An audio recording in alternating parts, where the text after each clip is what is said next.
Class 10th में पढ़ने वाले सभी छात्रों का एक बार फिर स्वागत है। हम कंटिन्यू संजीव की डैशबोर्ड पढ़ रहे हैं और हमारे मॉडल पेपर 1 और 2 कंप्लीट हो गए हैं। नेक्स्ट मॉडल पेपर की शुरुआत करते हैं थर्ड की। ठीक है, यहाँ पे पार्ट अ का पहला प्रश्न लेंगे। सबसे पहले देखिए क्या है इसके अंदर। पहला प्रश्न दे रखा है, ये सभी एक एक नंबर के प्रश्न होते हैं, आपको पता है। पहला प्रश्न दे रखा है कि यदि n एक प्राकृत संख्या है तो 6 की घात n माइनस 5 की घात n में इकाई का अंक क्या होगा। देखिए प्राकृत संख्या है वो कहां से स्टार्ट होती है। प्राकृत संख्या की परिभाषा होती है 1 से अनंत तक की संख्या को क्या कहते हैं, प्राकृत संख्या। ठीक है, 1 2 3 ये सब क्या है, प्राकृत संख्या है। तो ये जो दे रखा है हमें व्यंजक 6 की घात n माइनस 5 की घात n में इकाई का अंक पूछा है, तो यहाँ पे n के स्थान पर 1 रख लो, सबसे पहली प्राकृत संख्या। तो देखिए यहाँ पे मैं प्राकृत संख्या रखता हूँ 6 के ऊपर घात 1, फिर माइनस 5 के ऊपर घात 1।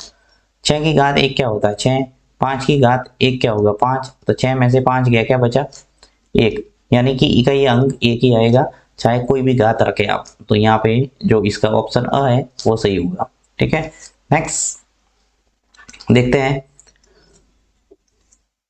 नेक्स्ट है आपके दूसरा प्रश्न दे रखा है द्विघात बहुपद से संबंधित है कि उस द्विघात बहुपद को ज्ञात कीजिए जिसकी शून्य है वो 4 है और माइनस 4 है। ठीक है, तो हम कोई भी द्विघात बहुपद होता है उसके शून्य मानते हैं अल्फा और बीटा। ठीक है, तो मैं इसको करता हूं, इसको सॉल्व। देखिए सबसे पहले जैसे हम शून्य मान लेते हैं, माना शून्य, यहाँ विस्तृत करने की जरूरत नहीं है, आपके सीधा आंसर आपको निकालना है। प्रैक्टिस के माध्यम से सीधा ही आंसर निकाल पाएंगे, परंतु समझाने के लिए सब बताना जरूरी है। देखिए तो माना शून्य है वो क्या है, अल्फा और बीटा। तो जो बहुपद होता है द्विघात बहुपद उसका व्यापक रूप होता है x square minus alpha plus beta x plus alpha और बीटा, ये आपको याद रखना है। तो शून्य का अगर एल्फा और बीटा है तो x square minus bracket alpha plus beta bracket x plus alpha और बीटा। तो यहाँ पे शून्य दे रखा है एक तो 4, एक दे रखा -4। तो जहां अल्फा और बीटा लिखा है वहां पे मैं 4 और -4 लिख दूंगा। तो देखिए एक्स स्क्वायर फिर -4, देखिए बीटा है वो क्या है, देखिए 4 है वो अल्फा है और ये है वो बीटा, तो यहाँ आ जाएगा -4 और फिर एक्स फिर प्लस, देखो अल्फा और बीटा का गुणा करना है यानी 4 और -4 का गुणा हो जाएगा, क्या आ जाएगा -16। ठीक है, तो यहाँ पे देखिए एक्स स्क्वायर 4 में से 4 गया 0, 0 का गुणा x से होगा तो ये तो पूरा पद 0 हो जाएगा, और यहाँ से प्लस का गुणा -16 से होगा तो -16, यानी एक्स स्क्वायर -16 इसका सही आंसर है। तो यहाँ पे आ जाएगा ऑप्शन सही, एक्स स्क्वायर -16। नेक्स्ट तीसरा क्या दे रखा है, देखिए तीसरा प्रश्न है हमारे, यदि 4/x प्लस 5y बराबर 7 है तथा x बराबर -4/3 हो तो y का मान ज्ञात कीजिए। यहाँ पे y का मान पूछा है आपको और x का मान आपको दे रखा है ये -4/3। तो कुल मिला के ये जो पद है इसके अंदर आपको रखना है -4/3, जहाँ x है वहां पे। तो यहाँ पे मैं सॉल्व कर देता हूँ इसको, बहुत ही सरल है। देखिए यहाँ पे रख लेते हैं 4 और x है, नीचे क्या है x के स्थान पर मुझे क्या रखना है ये -4/3, तो यहाँ लिख लेता हूँ -4/3, फिर प्लस 5y बराबर 7। अब ये देखिए नीचे हर में -4/3 है, ये ऊपर चला जाएगा तो विपरीत होके गुणा में हम लिख सकते हैं। तो 4 × 3/-4 फिर प्लस 5y बराबर 7, 4 से 4 कैंसिल हो रहा है, आ जाएगा -3 प्लस 5y बराबर 7। तो 5y बराबर क्या आ जाएगा, देखिए 7, ये माइनस का 3 पक्षांतर होकर इधर जाएगा तो क्या हो जाएगा प्लस का 3। तो 5y बराबर यहाँ पे जो 7 और 3 है जुड़ के कितने हो जाएंगे 10, तो y बराबर आ जाएगा 10/5, यानी y का मान आ जाएगा 2। ठीक है, 10 में 2 का भाग जाएगा कितनी बार, 2 बार। तो इस ढंग से आपके जो आंसर है वो यहाँ आ जाएगा 2, यानी कि ब है वो सही है। ठीक है, नेक्स्ट चौथा प्रश्न कि यदि x बराबर इसको हटा देते हैं 14। देखिए फोर्थ है वो क्या है, यदि x बराबर 1 समीकरण a x square plus a x plus 3 बराबर 0 और दूसरा है x square plus x plus b बराबर 0 का एक उभयनिष्ठ मूल है। उभयनिष्ठ मूल का मतलब यह है कि दोनों द्विघात जो बहुपद है इन बहुपद को संतुष्ट करेगा एक तरह से x बराबर 1।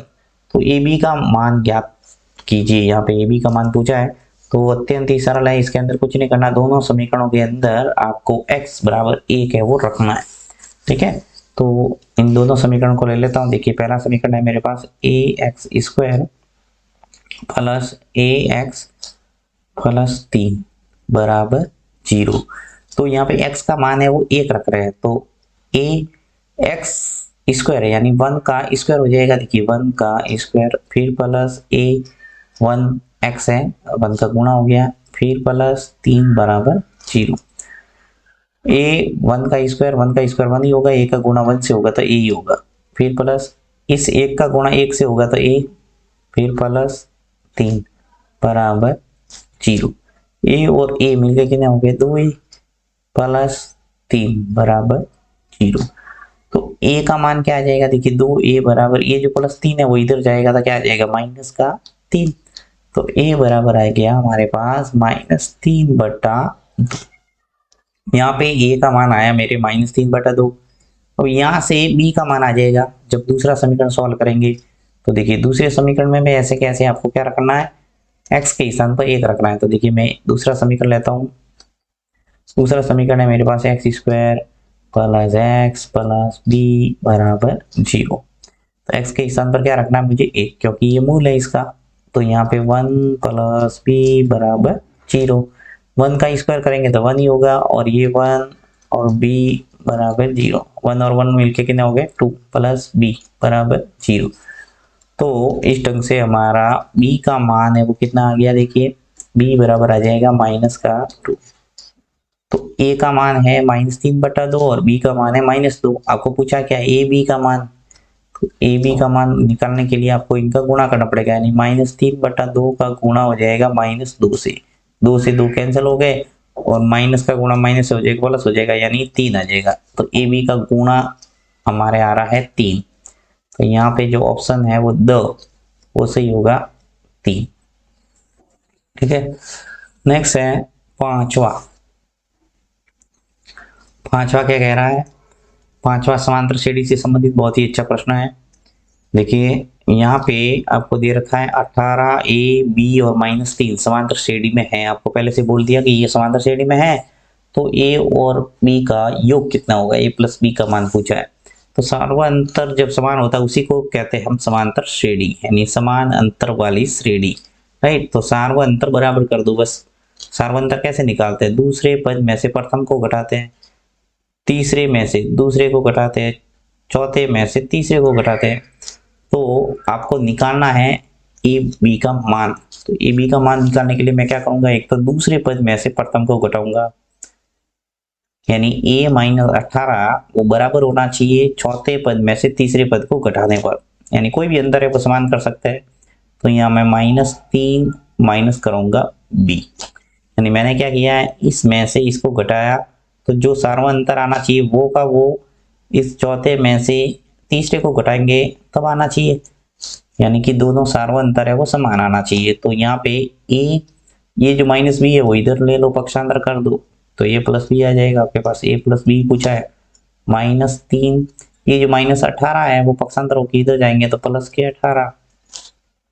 a प्लस b बराबर -3 प्लस के 18 यानी प्लस के 15। ठीक है, तो यहाँ पे आंसर आ गया हमारा 2। फिर यदि कोई बिंदु वृत्त के अंदर स्थित है तो उस बिंदु से होकर जाने वाली वृत्त की कितनी स्पर्श रेखाएं होगी। कोई वृत्त के अंदर अगर बिंदु है तो उसे एक भी स्पर्श रेखा नहीं खींच सकते, क्योंकि स्पर्श रेखा तक बाहर होती है हमेशा, यानी तो 0। नेक्स्ट है 7वां प्रश्न। 7वां दे रखा है कि बिंदु 3, 4 की y एक्स से दूरी क्या होगी, यानी जो 3 और 4 निर्देशांक दे रखा है इसकी y एक्स से दूरी क्या होगी। कि इसको मैं प्रैक्टिकल आपको बताता हूँ।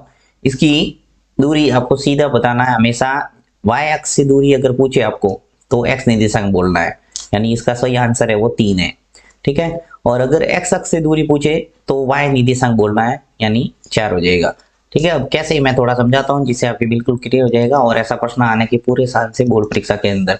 ठीक है, तो ये आपको पता होगा कि आप एक्स निर्देशांक और वाई निर्देशांक किस ढंग से निरूपित करते हैं। जैसे ये वाई एक्स हो गया और ये एक्स अक्ष। ठीक है, तो यहाँ पे मैं बिंदु लगा देता हूँ 1 2 3 4 5। ठीक है, इसी प्रकार ये 1 2 3 4 5 ऐसे हम बिंदु लगाते हैं। ठीक है, अब यहाँ पे 3 और 4 की बात हो रही है कि 3 और 4 जो बिंदु है वो कहाँ होगा। देखिए 3 और 4 यानी प्रथम चतुर्थांश में ही होगा। एक्स निर्देशांक है वो 3 है और वाई निर्देशांक 4 है, यानी ऊपर जाना पड़ेगा सीधा, ये बिंदु हो जाएगा। इसकी स्थिति है वो ये। अब आप देख रहे हैं कि ये है एक्स अक्ष और ये है वाई अक्ष, तो ये कह रहा है कि इस बिंदु की वाई अक्ष से दूरी क्या है, तो वाई अक्ष से दूरी यानी कितना दूर है, तो यहां से हम सीधा चलेंगे ऐसे, तो ये कितना सेंटीमीटर हो गया। देखिए 1 2 और 3, यानी कि इसकी जो दूरी है वो 3 सेंटीमीटर है, यानी 3 इकाई कह सकते हैं, ये उसका आंसर हो जाएगा। इसी प्रकार अगर एक्स अक्ष से दूरी पूछेंगे तो यहाँ हम ऐसे चलेंगे, तो यहाँ पे हो जाएगा देखिए 1 2 3 और ये 4। तो x अक्ष से दूरी पूछे तो कुल मिला के आपको y निर्देशांक बोलना है, और y अक्ष से दूरी पूछे तो x निर्देशांक याद रखना है। बस ये आपको इतना करने की जरूरत नहीं है, आप सीधा ही इसका आंसर दे सकते हैं। नेक्स्ट है 8वां। 8वां क्या है, 8वां देखिए पूर्व कोण से संबंधित प्रश्न है, बहुत ही सिंपल है ये भी। इसके अंदर क्या करना है आपको, cos square 17 degree minus sine square 73 degree का मान है, यानी क्या मान है आपको निकालना है।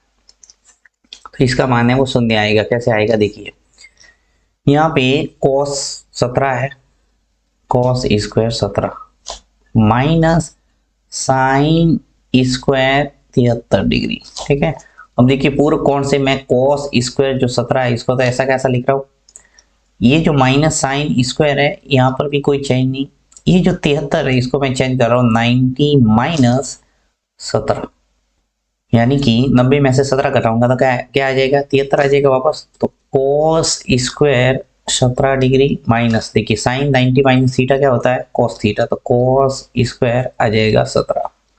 cos स्क्वायर 17 में से cos स्क्वायर 17 गया, क्या बचा, शून्य, यानी कि इसका आंसर है वो आ जाएगा 100।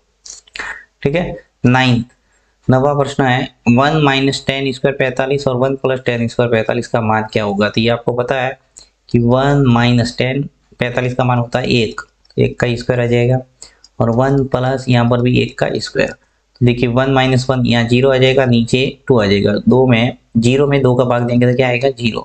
अब 0 है वो किसका मान होता है यहाँ ढूंढना, देखिए tan 90 का मान, 1 का मान, साइन 45 का मान, साइन 0 का मान, तो साइन 0 का मान 0 होता है, इसलिए इसका सही आंसर है वो द है। 10वां संशयी बारंबारता वक्र कहलाता है, ये आपको याद रखना है त्वरण।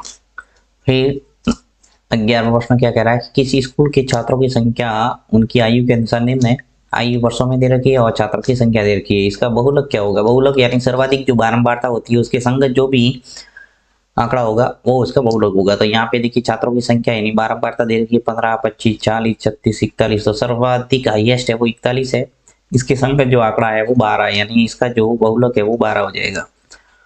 3 सही सिक्के उछाले जाते हैं, कम से कम 2 हेड आने की प्रायिकता। बहुत ही अच्छा प्रश्न है। देखिए 3 सिक्कों की जब उछाला जाता है तो क्या क्या स्थिति बनती है वो मैं सभी बता देता हूँ आपको, क्योंकि ये आपको कंडीशन लिखना आना चाहिए तभी आप इन प्रश्नों को उत्तर दे सकते हैं।